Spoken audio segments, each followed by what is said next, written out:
Today I remember the October 25 of 2019's morning. I woke up and I was going to see this weather when my mom called me to went at breakfast. She made pancakes with syrup and waffles with Nutella. We were starting to eat when the doorbells rang. Come in, shouted my mom. They were my cousins. Their names are Maria, Emma, and Abril, and my aunt Sara. They came to eat the food with us. After 8, we picked up the kitchen. When we finished it, my mom said, "We have to talk with us." I was scared because I thought they were to give us a scolding. But no.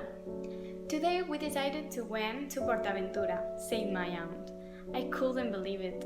But why? Who? I didn't understand nothing, but I was so happy. We had fun. That day I was get on all attractions. I never get on this. But the day arrived at the end and we got in car again. My cousins went to their house and we went to our house. And the day finished.